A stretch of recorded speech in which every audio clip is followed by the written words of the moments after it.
Tonight you are exactly where you need to be. You've found your way to a quiet little corner of the night, where the world slows down, the stars begin to whisper, and soft stories drift like moonlight through the dark. I'm so glad you're here.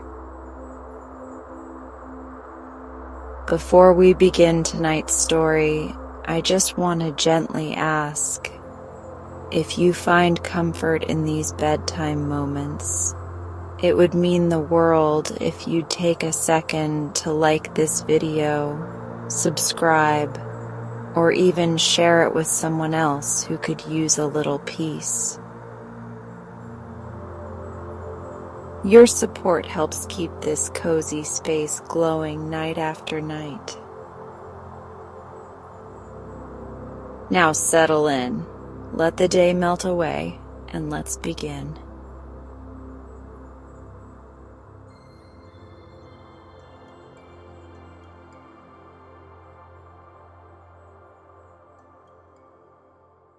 There is no doubt that the Princess Prunella would have been the most charming little girl on either side of the sun, if she had not been so exceedingly cross and discontented.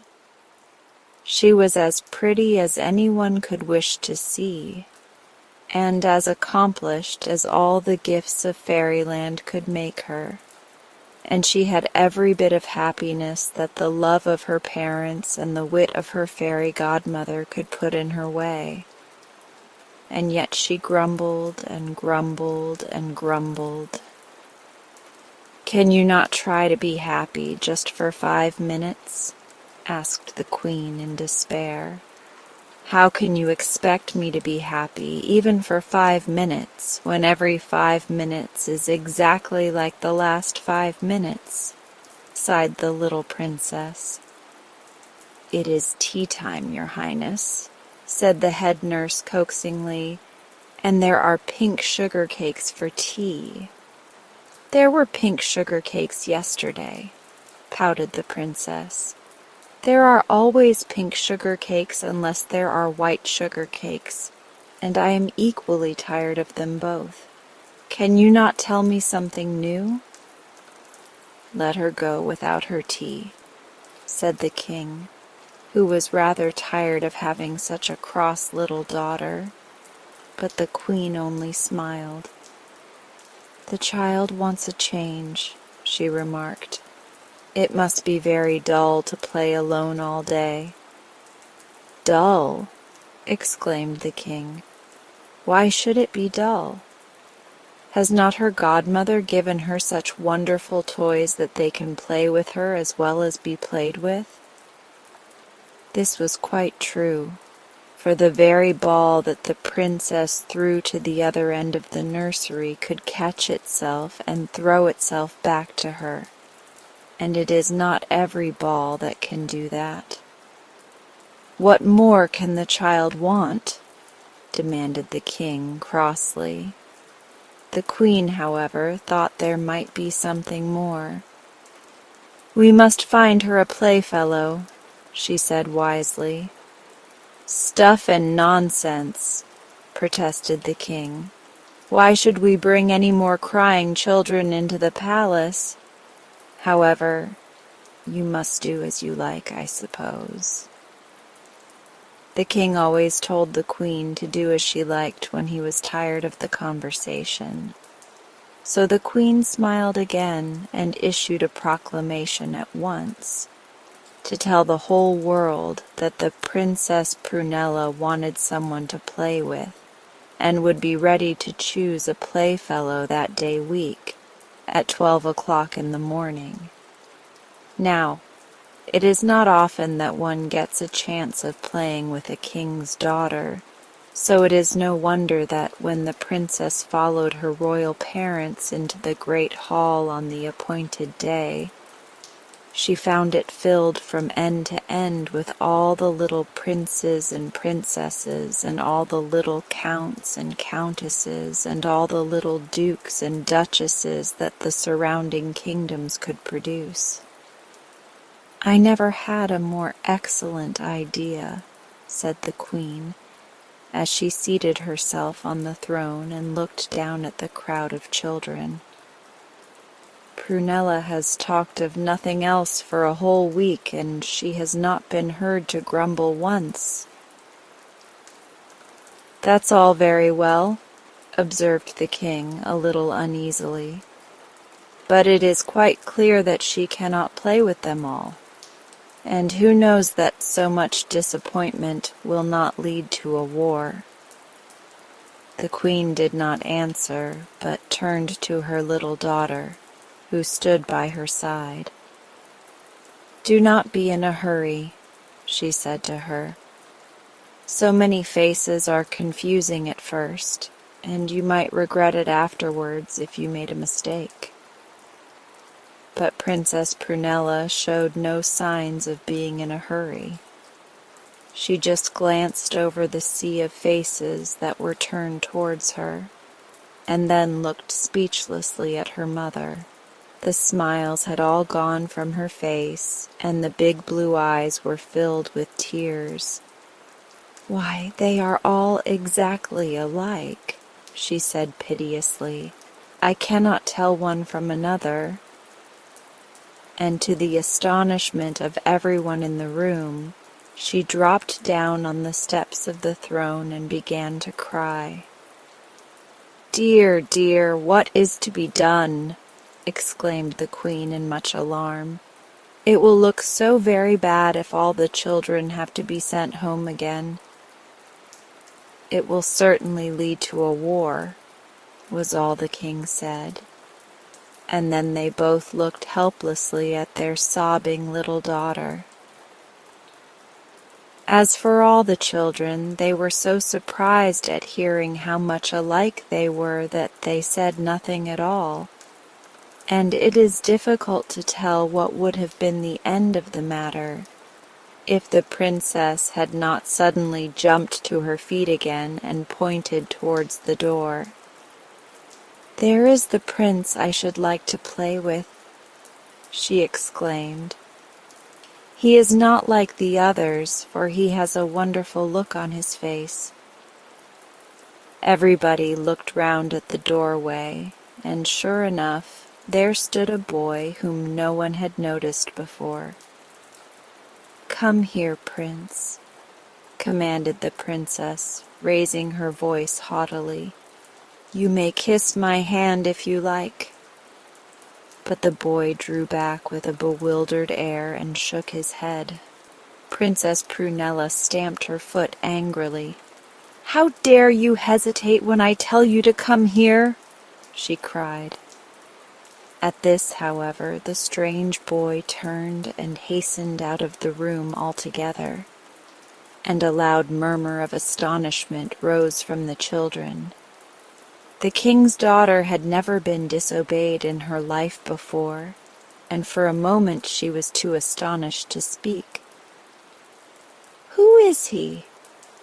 What is his name?" she demanded at last. There was a pause, broken presently by the shrill voice of one of the pages. "Please, your highness, it is only deaf Robert, the minstrel's son," he said. "Deaf?" repeated the princess. "What is that?"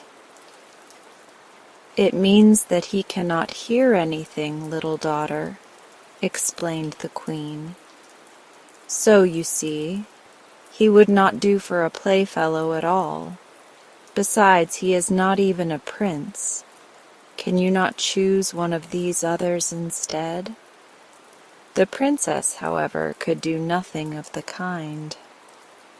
"All these are alike," she said again, "but the minstrel's son has a wonderful look on his face, and I will have no one else for a playfellow."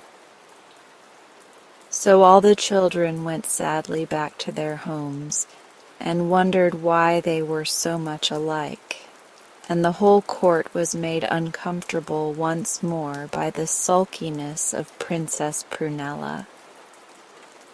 "Your Highness's best wax doll has not been out for 2 whole days," suggested the head nurse. The princess snatched the doll from her hands and threw it on the floor. "If you will not let me play with a boy who is deaf, how can you expect me to play with a doll?" she asked. And although no doubt there was much in what she said, it was hardly the way in which to speak to the head nurse. Indeed, there would have been a serious disturbance in the royal nursery the very next minute, if the princess's cream-colored pony had not suddenly trotted round from the stable of its own accord, and put it into her head to go for a ride. Now the princess's pony was of course a fairy pony, so when he ran away with her in the forest that day, it was not to be supposed that he would run away with her for nothing.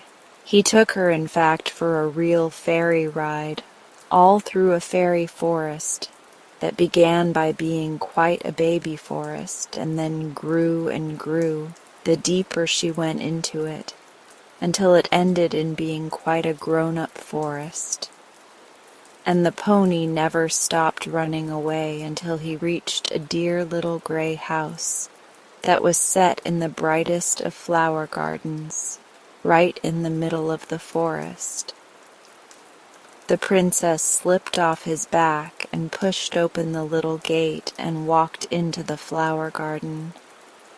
Anyone else might have been surprised to find deaf Robert sitting there in the middle of the trim green lawn. But after a fairy ride, one is never surprised at anything. So the princess's heart just gave one big jump for joy, and she ran straight up to him and took his hand. "Poor deaf boy, poor deaf boy," she said softly. Certainly she was not behaving like a king's daughter, for she ought to have been extremely angry with him for disobeying her in the morning, instead of which she spoke as gently to him as any ordinary little girl might have done. But then, as he could not hear what she said to him, what was the use of speaking like a princess? "Poor deaf boy," she repeated, bending over him. "No wonder you look so dull and unhappy." It was the first time in her life that she had forgotten she was a princess, and she was quite surprised at the gentleness of her own voice. She was still more surprised when the deaf boy rose to his feet and bowed very low and answered her. "I was only unhappy, Princess, because I could not hear what you said to me this morning," he explained. "Oh!" cried the princess, "you can hear me now."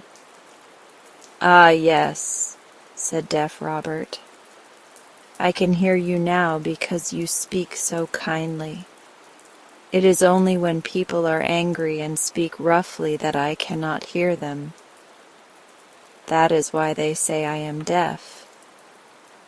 "Have you always been deaf?" asked the princess wonderingly. "Ever since the wymps came to my christening," answered the minstrel's son. "For when they asked my father what gift he would choose for me, he chose that I should be deaf to every sound that was not beautiful. So that is why you have such a wonderful look on your face," said Princess Prunella. "I wish the wymps went to everybody's christening." Deaf Robert shook his head. "If they had not come to mine," he remarked, "I should have been able to hear what you said to me this morning." "Never mind," said the princess. "Come back to the palace with me now. I will never speak crossly to you again, and then you will always be able to hear what I say." "No, no," answered Robert, shrinking back. "I cannot come to the town. It is so silent there, it frightens me." "Silent?" echoed the princess. "Surely it is the forest that is silent." "Oh, no," said the minstrel's son, smiling. "The forest is full of sound. Can you not hear them all talking, the bees and the flowers and the great pine trees?" Princess Prunella listened. "No," she said, shaking her head. "I can hear nothing." Then she took the deaf boy's hands and pulled him towards the gate. "Come back to the town with me," she said eagerly. "It is true that you cannot hear the other people's voices, but you will always be able to hear me, and that is ever so much more important." So the minstrel's son went back to the palace with Princess Prunella. And when the king and queen saw how happy their little daughter was at last, they said nothing more about deaf Robert not being a prince, but got over the difficulty by making him a marquis on the spot, and giving him the appointment of playfellow-in-chief to Her Royal Highness. A magnificent banquet was given to celebrate this important event, at which several speeches were made by the king and several tunes were played by the band. But as the speeches were exceedingly pompous and the tunes were exceedingly noisy, the new marquis, for whom they were intended, heard neither one nor the other. However, he heard every word that the little princess whispered in his ear, and perhaps that was all that he wished to hear. Never had life passed so peacefully at the palace as in the days that followed.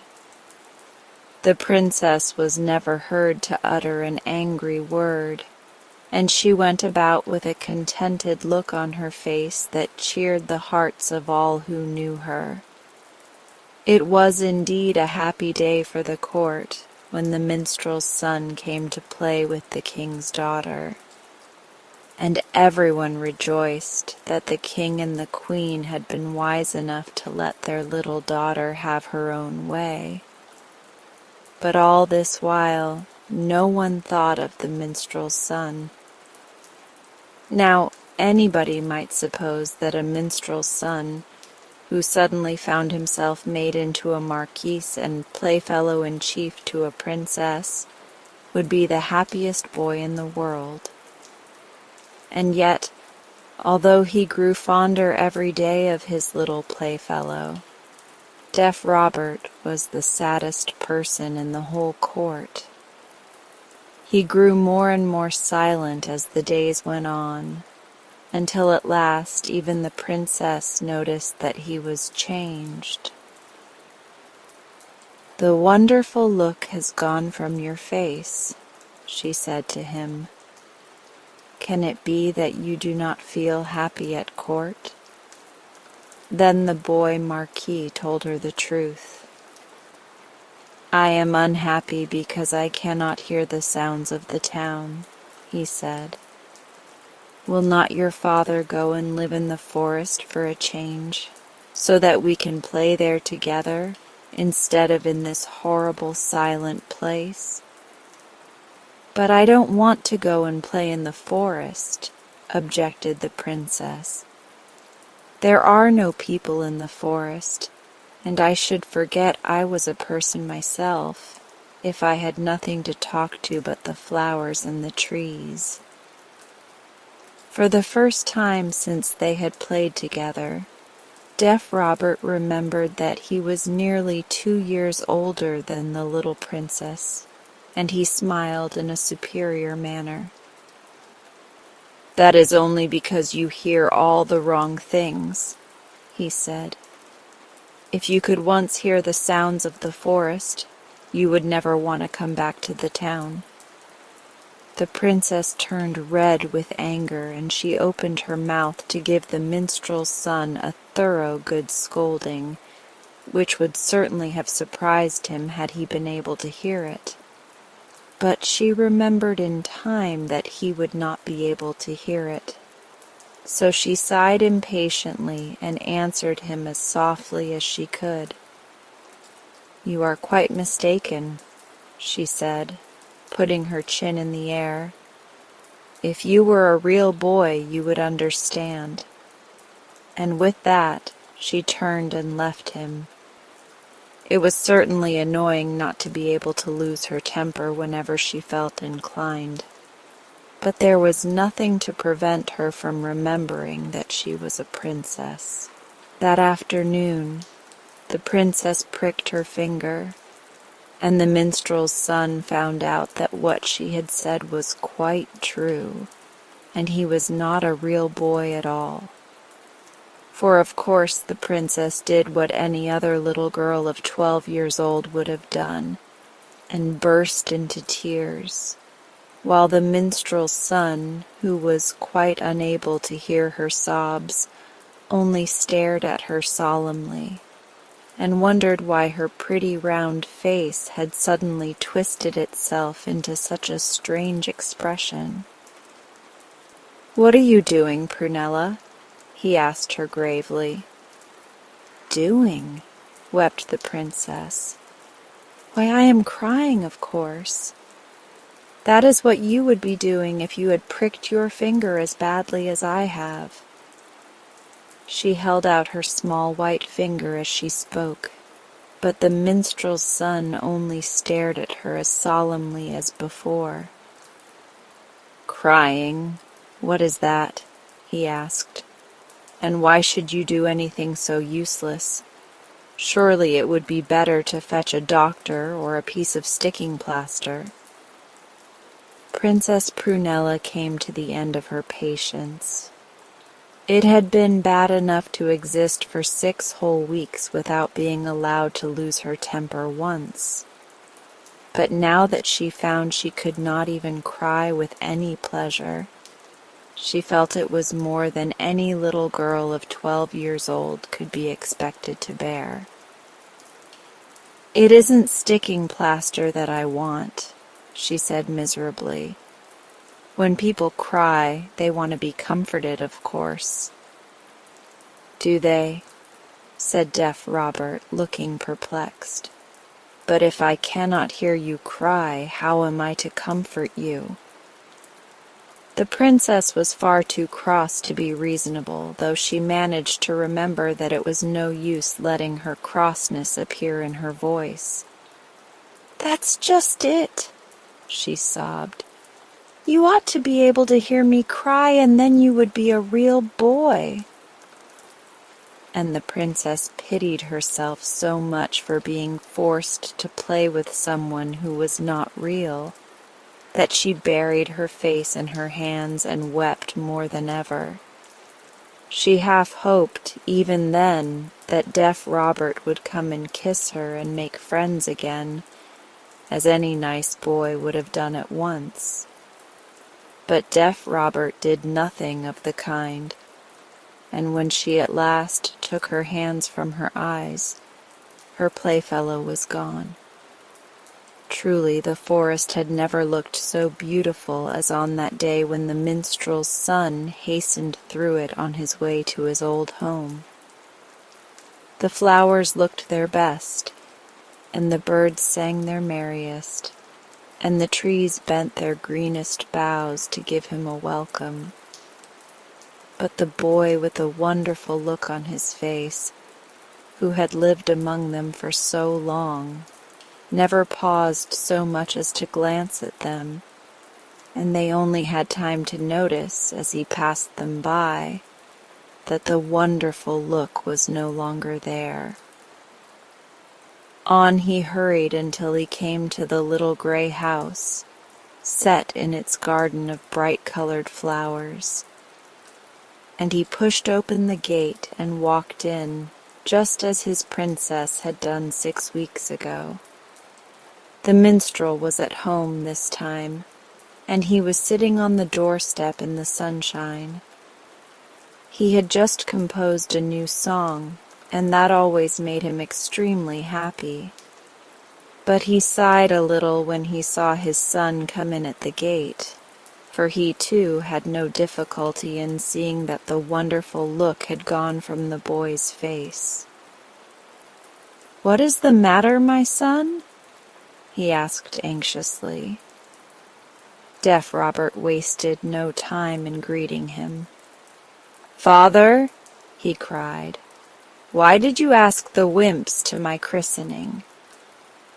"That is easily answered," said the minstrel soothingly. "It was because I wished you to hear nothing but beautiful sounds all your life." "But what sounds do you call beautiful?" demanded his son. The minstrel smiled. "Can you not hear my music?" he asked. "Yes, yes," said Deaf Robert. "But what else?" It had never struck the minstrel that there need be anything else, and he hesitated a little.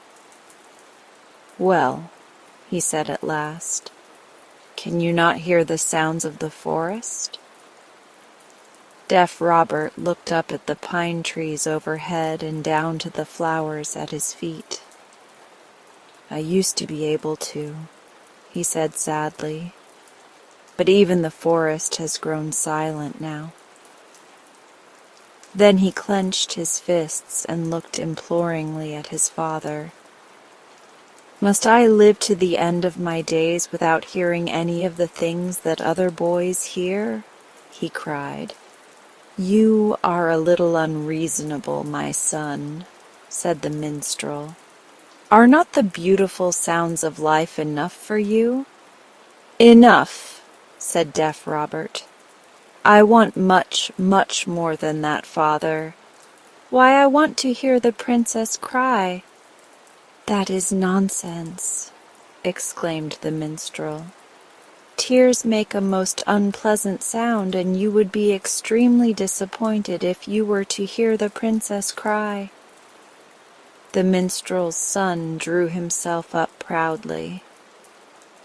"You do not understand. You are not real either," he said. "The tears of my princess make the sweetest sound in the world, and I am not going to rest until I learn how to hear it." Then he turned and walked through the gate and out into the forest once more. The minstrel looked after him and sighed. "It was the best gift I could think of," he murmured. "It was the one I would have chosen for myself. It is true," he added thoughtfully, "that I never wanted to play with a king's daughter." The minstrel's son wandered aimlessly through the forest that he had once liked so well because it was all his, and that he only liked now because he had found his little princess in it. And there he might have been wandering still, if he had not suddenly met a wymp.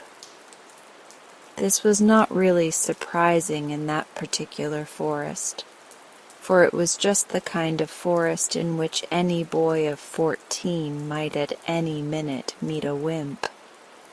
But for all that, Deaf Robert was just a little bit startled when the wymp suddenly dropped in his path from the tree above and nodded at him. "Hullo," said the wymp. "What is the matter with you?" "I am very unhappy because I am not a real boy," explained Deaf Robert. "Dear me, how is that?" asked the wymp, pretending to be surprised. "Well, you ought to know," answered Deaf Robert. "It is all because the wymps came to my christening." "Nothing of the sort," cried the wymp indignantly. "It is all because your father insisted on knowing better than we did, and we let him have his own way." If the wymps had not been at your christening, you would not even want to be a real boy. So you cannot hear the princess cry, eh? That's a good wympish joke, that is." And the wymp stood on his head and choked with laughter. "It is all very well for you to laugh," complained the minstrel's son. "You don't know how unpleasant it is to be a boy without being a real boy." The wymp came down on his toes again and stopped laughing. "Then why don't you go and learn to be a real boy?" he asked in surprise. "How can I find out the way?" asked deaf Robert. "You ridiculous boy!" exclaimed the wymp. "Why, the first person you meet will be able to tell you that." Deaf Robert had no time to thank him for his information, for the wymp began turning somersaults the moment he had finished speaking, and he went on turning them until he turned into nothing at all, and there was no more wymp to be seen. Then the minstrel's son walked on through the forest, and for 3 days and 3 nights he met no one at all. But on the morning of the 4th day he came to the very edge of the forest, and there he saw an old woman sitting by the side of a blackberry bush. "Hurrah!" cried deaf Robert, waving his cap. "Do you know that you are the first person I have met, and that you are going to tell me how to become a real boy?" "I will tell you at once," said the old woman, smiling. "For you come straight to the point and do not beat about the bush. This is what you must do then. Something brave and something kind and something foolish and something wise. If you are not a real boy after that, it will be your own fault." Then she walked round the blackberry bush and disappeared. And although deaf, Robert forgot what she had just said about him and beat about that bush in good earnest. He never saw any more of her. Then the minstrel's son walked straight on in search of a brave deed to do, and this did not take him long, for there are always plenty of brave deeds waiting to be done by someone. So long before the sun was above his head that day, he came to a castle where a beautiful princess was being kept captive by a cruel old giant, all because he was cruel, and for no other reason at all. And when deaf Robert saw the princess weeping behind the bars of her prison window, he was reminded of his own little princess, whom he had left weeping on the nursery floor, and that made him call on the giant instantly to come out and be killed. The giant laughed a great laugh and came out into the courtyard, not to be killed, but to kill the minstrel's son instead. But before he had time to do that, the minstrel's son had managed to kill him, and there was an end of the cruel old giant. "That is the bravest deed I have ever seen done," cried the princess when he fetched her out of her dungeon.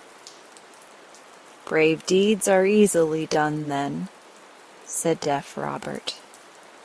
But he was glad enough, all the same, to hear that he had done the first part of his task.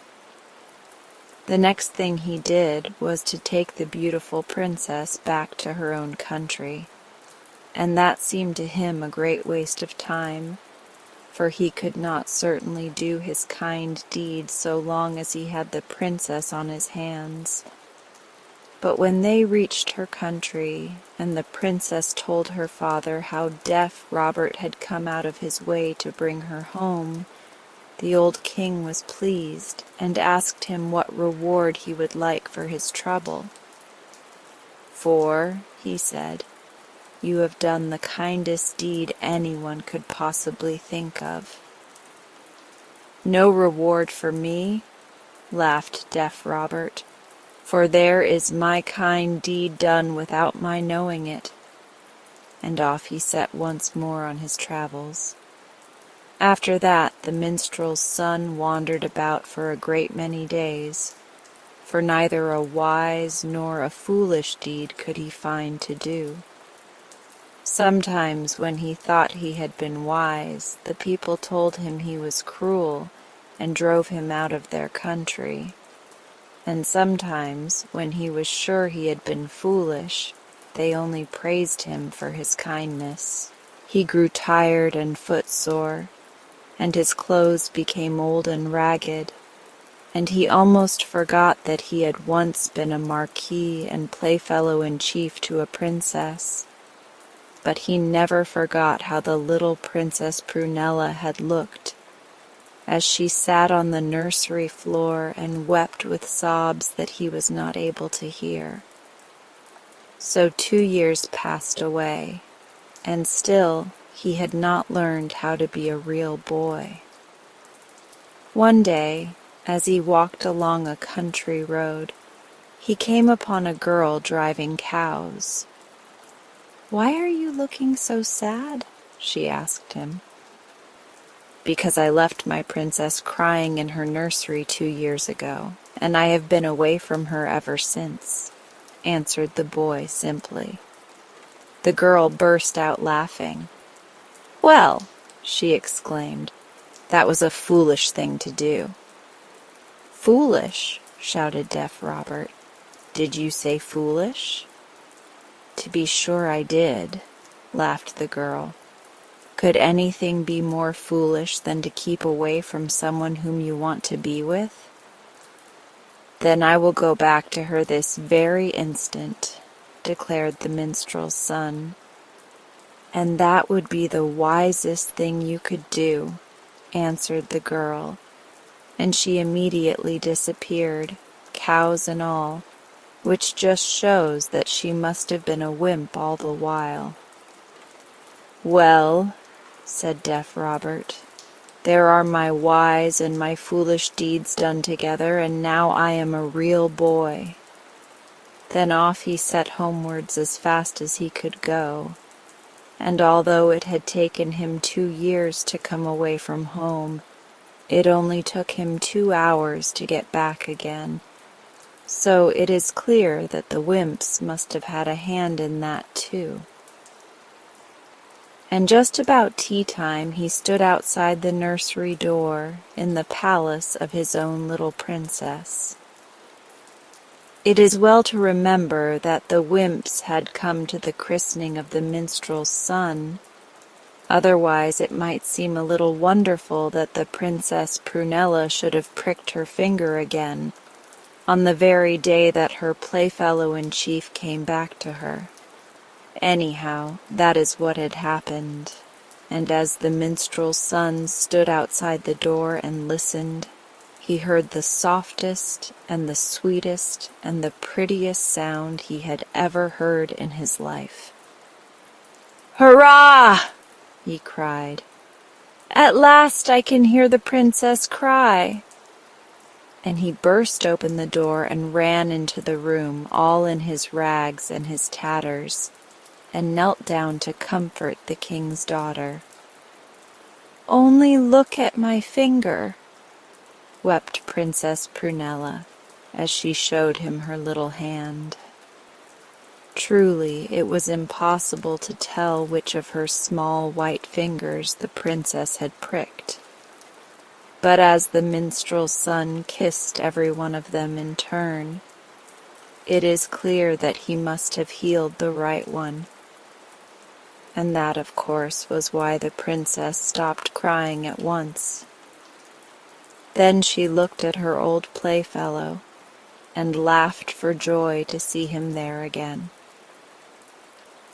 "The wonderful look has come back into your face," she said.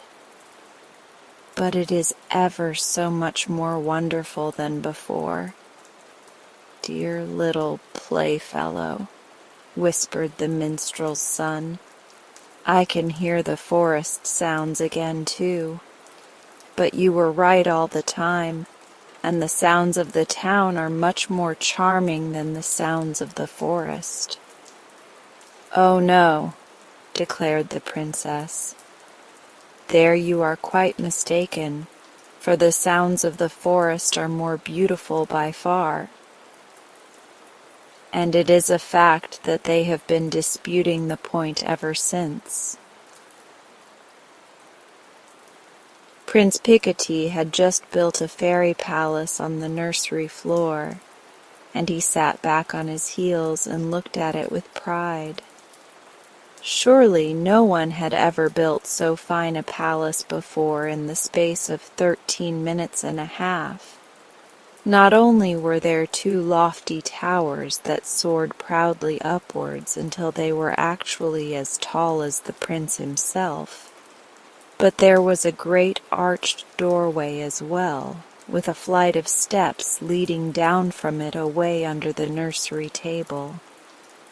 And there was even a drawbridge made of a single big brick and suspended by a piece of string.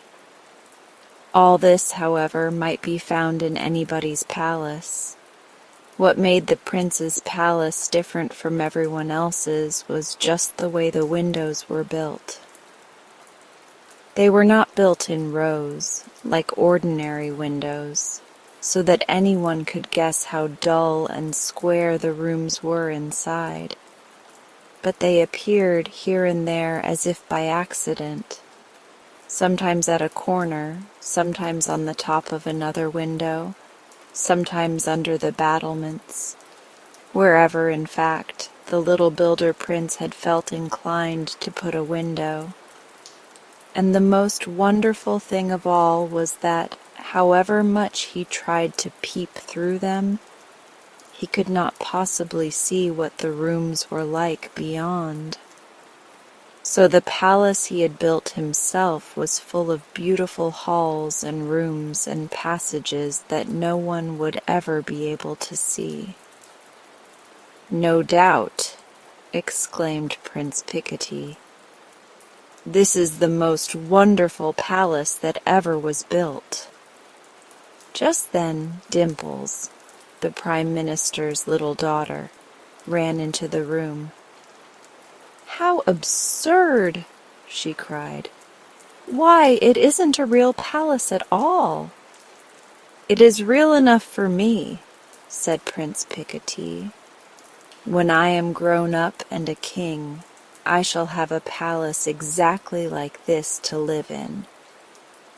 Dimples came and sat on the floor by the prince.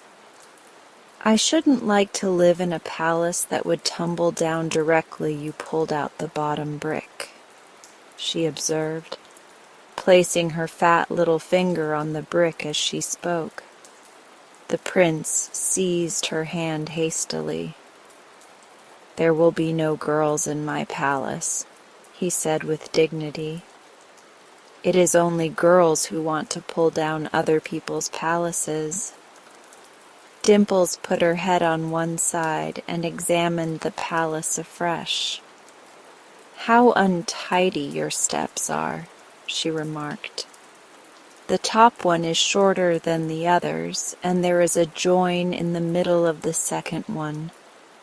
The prince felt a little hurt.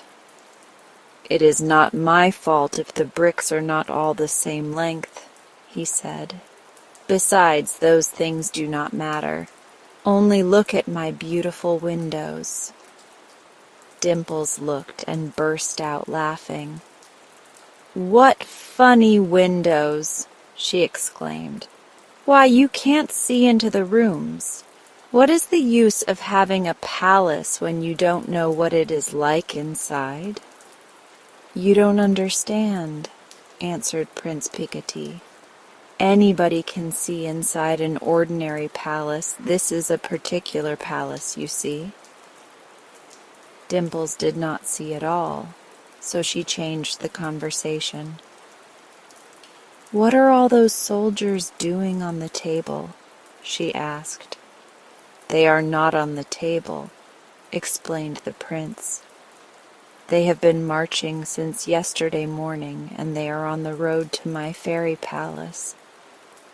He then began to station his soldiers on the battlements of the two lofty towers. "I suppose you think your wooden soldiers are real too?" laughed the Prime Minister's daughter. "Hush," whispered the prince. "If you speak so loud they will hear you, and it would never do for them to know that you called them wooden. Anything might happen to you if you made them really angry." "You are only talking nonsense," said Dimples, which was what she always said when she did not understand what the prince meant. At the same time, she could not help being struck by the look on the face of the soldier that Prince Picotee had just picked up. It was the captain of the little regiment, and as the prince placed him at the post of danger on the bottom brick of all, she felt sure that she saw a flush of anger on his painted wooden cheeks, and a gleam of mischief in his round black eyes. "He is only a toy soldier," said Dimples, tossing her head. But she did not say it aloud, and it is certain that she felt a little uncomfortable all the rest of that day about the look on the captain's face. Now Dimples had come to stay with the prince for a few days, and it happened that the room in which she slept was next to the royal nursery. And right in the middle of the night, which, as everyone knows, is the time for wymps and fairies to be about, she awoke suddenly with a most unpleasant start. There, by the side of her bed, stood one of the prince's wooden soldiers, shouldering his wooden gun as though he had never done anything else for the whole of his life, which was certainly the truth, and holding himself just for all the world as though he were glued together. He was certainly a most military-looking soldier, and if Dimples had not been a particularly brave little girl, she might have been decidedly frightened. "What do you want?" she asked, sitting up and rubbing her eyes. "Follow me. Prince's palace. Captain's orders," said the little soldier in 3 jerks, and he turned round and marched stiffly towards the door. His tone was hard, but then, of course, his voice, like everything else about him, was made of wood. Dimples made no fuss about obeying him, for she was always ready for an adventure. So out of bed she jumped without any more ado, and followed him into the next room.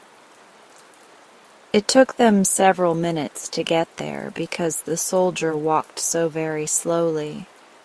But this again was not surprising, for people with wooden legs cannot be expected to walk as fast as ordinary folk.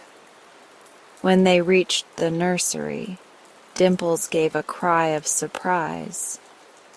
It was evident that the prince's palace had sprung upwards since the afternoon, for the 2 towers were now far above her head, while as for the drawbridge, by the time she had crossed it and mounted the magnificent flight of steps, she found herself quite out of breath.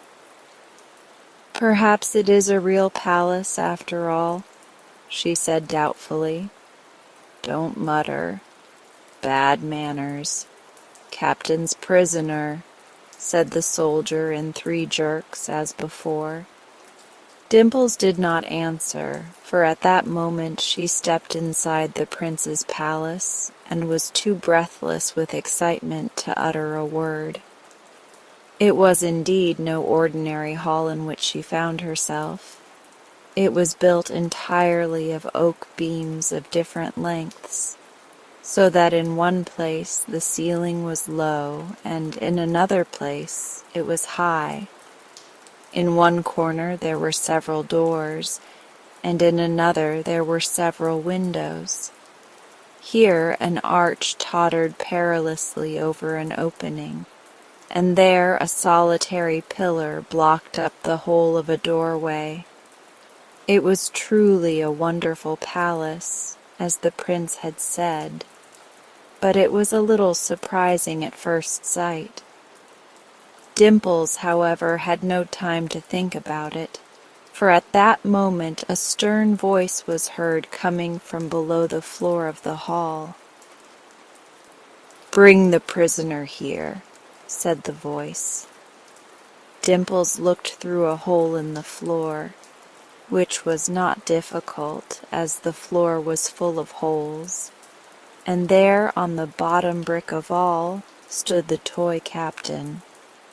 "Come along, bottom brick, Captain Waiting," said her guide, and with some little difficulty, for it is not easy to jump from beam to beam when one is accustomed to solid floors, she scrambled after him and arrived in front of the terrible captain. "Oh ho!" said the captain, grasping his sword as tightly as he could, which was very tight as it happened because his fingers were glued to it. "Who is the real person now, you or I?" The question was a puzzling one, but Dimples did her best to answer it truthfully. "Well," she said, "I suppose you are real, though I didn't think so before, and I suppose I am real too. But it is rather confusing, isn't it?" "Not at all confusing," said the captain, a little rudely, it must be owned. "It is quite clear that I am real, of course, but as for you, why, you are not even painted." "No," said Dimples as politely as she could.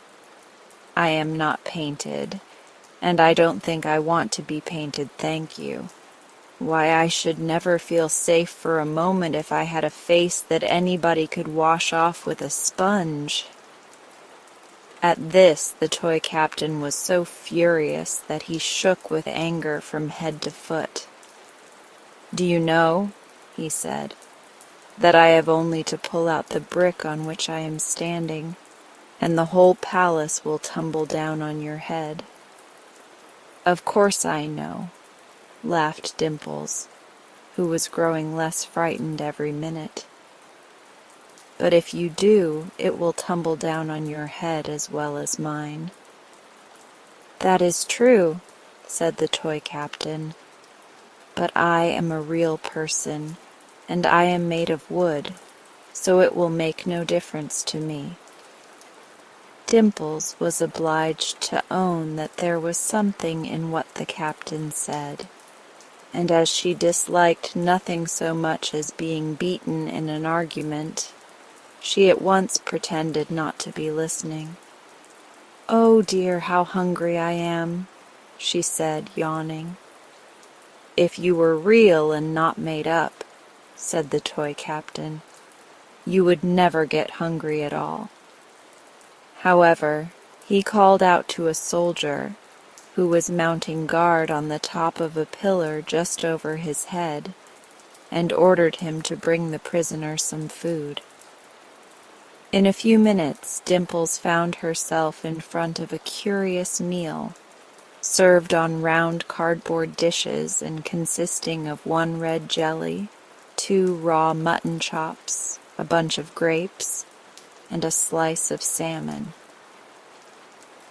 "But they won't come off the dishes, will they?" asked Dimples, who had fed her dolls for years on the very things that were now placed before her. "Of course not," said the toy captain. "They would have been lost long ago if they had not been stuck on.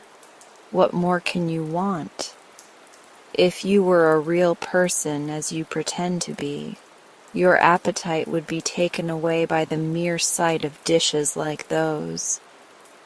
This, in fact, was what had already happened to Dimples, for there was nothing very enticing about a jelly from which she remembered sucking the paint only a week ago. While as for the other things, even her youngest and favorite doll was beginning to grow tired of their monotony, so she made no objection when the captain ordered the dishes to be removed. "Now you have satisfied your hunger," continued the captain, "I will order you to be taken upstairs to the dungeon." "Upstairs!" exclaimed Dimples. "What a funny place for a dungeon." "Funny? Not in the least," said the captain severely. "In a palace of this kind you must take the rooms as you find them. You will find the dungeon squeezed between the drawing room and the kitchen at the very top of the left-hand tower. There you will have to stop until the king comes." "Who is the king?" asked Dimples curiously. Before the toy captain had time to answer, the band of the regiment struck up an inspiriting march. To be sure, there were only 2 wooden drummer boys and 2 wooden trumpeters, of whom one had lost his trumpet and was therefore obliged to blow continually through his stiffened fingers. But for all that they made quite a cheerful noise, and in the middle of it the king mounted the steps and entered the palace. "Hurrah! The king! It is the king!" shouted the whole regiment in 20 wooden voices. "The king!" repeated Dimples. "Why, it is the prince!" "Don't talk nonsense," said the captain gruffly. "Do you suppose we would allow ourselves to be commanded by a mere prince? This is a real king, I can tell you, though he isn't made of wood, more's the pity." And when Dimples saw the dignified way in which the little king walked into the palace, she could not help agreeing that he was a very real king. Indeed, she found it difficult to believe that he was nothing but her playfellow, the Prince Picotee, for never before had she seen him look so happy and so triumphant. There was no doubt that the little king had found his kingdom, and Dimples, remembering that she was really his prisoner, began to wish that she had not teased him so much about his toy palace and his toy soldiers. But the king did not even see her. He walked straight into the great hall and then stood still and drew a long breath of satisfaction. "It is the most wonderful palace that ever was built," he murmured to himself. "It is much, much more wonderful than I thought." Then his eyes fell upon Dimples, who was trying to hide behind the stiff figure of the toy captain on the bottom brick of all. "What is that girl doing in my palace?" asked the king, frowning. "Please, your majesty, it is your majesty's prisoner," answered the captain. "She is waiting for your majesty to decide on her punishment." "What has the prisoner done?" asked the king in as dignified a manner as he could assume, considering that he stood on a tottering brick at the edge of the abyss in which the captain and his prisoner awaited him. "Please, your majesty, she was heard to say that your majesty's army was not a real army, and that I, your majesty, I was nothing but a toy soldier," said the captain, and he again shook with anger from head to foot, which after all was the only way he could shake, because he was made all in one piece. "Send the prisoner here," commanded the king. "It is not safe to keep a prisoner on the bottom brick, especially when she is a girl." So Dimples, wishing from the bottom of her heart that the little playfellow she had teased had not been suddenly changed into a king, clambered up again into the hall.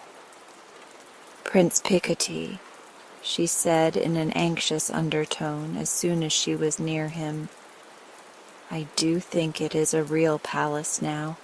I do really—" "Why, it's only Dimples!" exclaimed the king, and he nearly tumbled off the edge of the floor in his surprise. Then he remembered that he was a king, and tried to become dignified again, which, of course, was exceedingly difficult now that the Prime Minister's daughter was there to see. As for Dimples, she had not played with the prince all her life for nothing, and she quite ceased to be frightened of him as soon as she came face to face with him.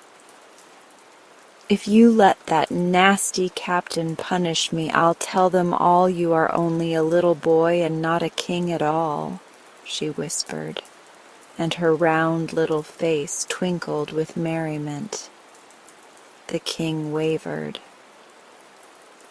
"I always said I would have no girls in my palace," he murmured sorrowfully. "Will you promise?" persisted Dimples. The king avoided her eyes. It was very hard not to give in and smile too when Dimples looked like that. After all, he reflected, if Dimples was a girl and did not understand things properly, she made an excellent playfellow, and the most wonderful palace in the world might grow a little dull if there were only wooden soldiers to share it with.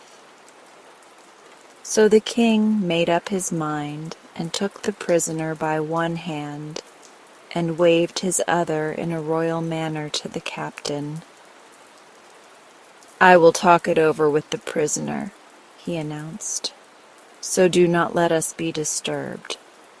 And you need not take any more prisoners without consulting me," he added hastily, for he really feared that his nurse might be the next prisoner, and then where would be the fun of being a king at all? "Now, let us go and explore your palace," said Dimples impatiently, and the captain was left on the bottom brick to get over his disappointment. It would be impossible to describe how the two children wandered over the fairy palace that the prince had built, how they climbed from one floor to another, how they dropped from arch to pillar, how they wound their way in and out of delightful passages, finding fresh secret rooms as they went. How from one window they looked down on the vast nursery tableland, and from another caught a glimpse of the towering rocking horse. How they quite forgot they were king and prisoner, and stood at last hand in hand on the battlements of the highest tower, and told each other what fun it was to play in a real fairy palace. The toy captain, however, had not forgotten anything, and when he saw them talking in this familiar manner on the battlements, which he could easily do from his position on the bottom brick, so cleverly was this wonderful palace built, he felt it was high time to interfere. "Has your Majesty decided how to punish the prisoner?" asked the toy captain, holding himself in his very stiffest manner and raising his voice sufficiently to be heard on the battlements. The king looked at the prisoner, and the prisoner laughed at the king. "Well," said Dimples demurely, "has your Majesty made up his mind?" "Oh, don't," whispered his Majesty crossly. "You know I can't behave like a king if you laugh at me." Then he folded his arms and looked down at the captain. "I have decided not to punish the prisoner at all," he said solemnly. "What?" cried the captain furiously. "You are not going to punish the prisoner at all?" "No," said his Majesty, growing bolder. "And what is more, I am going to have you beheaded for interfering in the king's private affairs." Even Dimples felt a little nervous when she saw the look that crept over the captain's face. "Oh dear," she whispered to the prince. "That is how he looked yesterday when I said he wasn't real. Would it not be wiser to make friends with him?" But her little playfellow was looking as he had looked when he first entered his palace. "A king," he said grandly, "makes neither friends nor enemies. The captain is only my toy, and I can do as I will with him." The captain's fury knew no bounds when he overheard this. "That is what comes of having a king who is not made of wood," he said. "But you have forgotten one thing, Your Majesty." "And what is that?" asked the king, smiling. "The bottom brick," said the toy captain as he stooped and pulled it out. Truly there had never been such a shatter and a clatter and a tumble as when the toy captain pulled out the bottom brick of the prince's palace, and in the midst of it all the children felt themselves falling and falling and falling, and louder than it all sounded the mocking laughter of the toy captain. "Some people would say it was only a dream," observed Prince Picotee the next morning, as they stood over the ruins on the nursery floor. "It can't have been a dream," answered Dimples, who was always practical, "because here is the head of the toy captain. And here," added the prince, bending down, "is his body. So he was beheaded after all." "I wish," sighed Dimples, "that it could all come over again." "It will some day," the prince assured her, "when I am king and have built another palace like this one." "But I shall not be there," pouted Dimples, "because you won't have any girls in your palace." Prince Picotee kicked the headless captain about the floor thoughtfully. "Well, I'm not quite sure," he said, growing a little red. "Perhaps I'll have one girl." "Will you?" laughed Dimples. "But what if she pulls down your wonderful palace?" "Ah," said Prince Picotee gravely, "I shall not tell her about the bottom brick."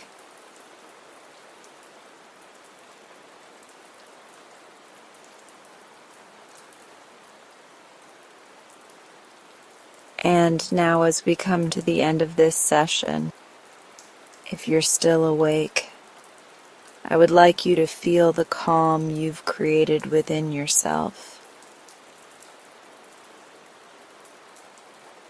You've given your mind and body such a beautiful gift, a moment to simply be. Let that sense of peace stay with you as you move through the rest of your night. If you'd like, you can stay here a little longer.